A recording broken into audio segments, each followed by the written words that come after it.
We are getting a bit more transparency from governments closer to home with the states, although Premier Berejiklian's worried that some of her colleagues are being a bit too transparent, it seems, at the moment.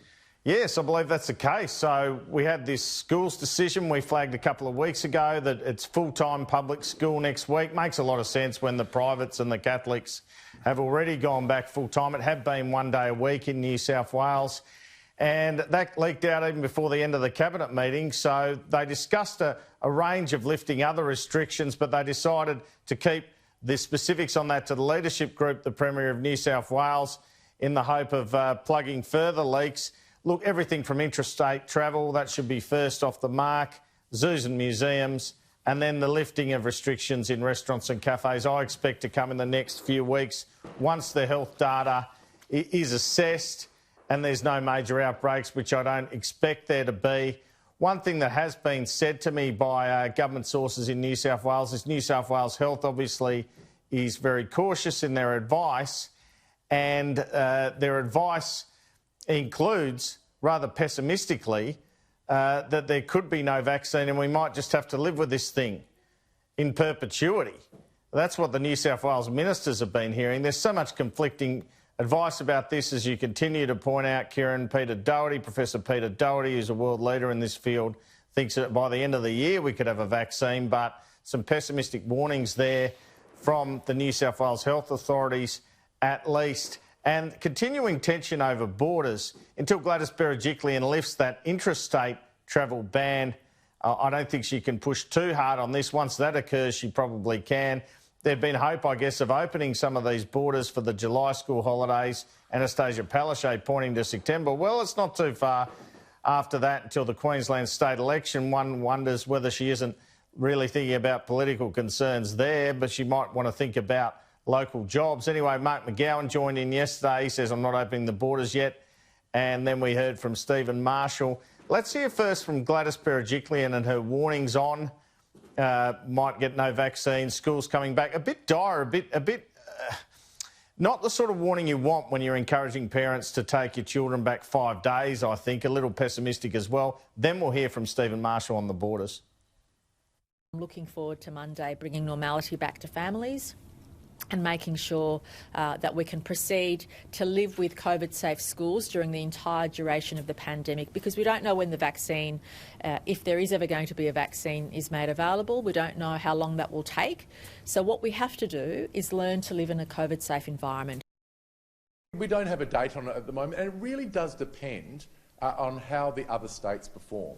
If the other states continue to increase their testing, and increasing their tracing capability, and they bring their new cases down and they eliminate their community transmission, then we'll be very quick to act. But at this stage, there is no chance that we'll be lifting those state borders anytime soon. And Andrew, before I let you go, you've got some news on the childcare front. It's been free for the last couple of months, but that's going to end within weeks. Very much made clear to me that's definitely not going to be the case after the end of June. That free childcare will end. It will be arrangements similar to the situation prior to this COVID-19 arrangement, where there'll still be a subsidy on childcare, maybe a little bit more assistance to the industry, but back to normal end of June. There seems little doubt now too there'll be some fair revisions to the JobKeeper scheme at the end of June. Now a lot of restrictions are lifting. I called it a race against time in terms of the economic support that's there. That's certainly the case as well in terms of the tourism industry and reopening those state borders, Kieran. It really is, Andrew. And in relation to that, I know that these premiers obviously have got to weigh up the health concerns. You mentioned the political concerns there for Anastasia Palaszczuk with an election coming up later in the year. But there are those industries and many of those businesses that can simply not survive until September. That the July window, as announced by the National Cabinet, is what they were holding on to. Yesterday we spoke to Simon Westerway of the Tourism Export Council. He was saying, look, it's grim. And if they don't have that winter opportunity to make some money from domestic tourism, well then, you know, say goodbye.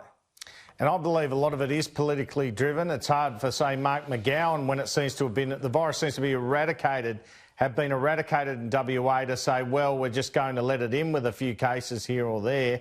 But it's a decision he's going to have to come to eventually anyway. It's just a fact it's going to remain at low levels in New South Wales and Victoria. You can't stay closed off forever. Provided they're at those low levels, there's no reason for Queensland, SA and WA not to reopen. So they're going to be forced there. The longer they take, the bigger economic impact. It's one of the reasons Simon Birmingham, who's about to be on with you, gave us such a stark warning on it yesterday and said essentially you, the states, are going to have to find ways to help your tourism industry out if you're going to persist with those policies.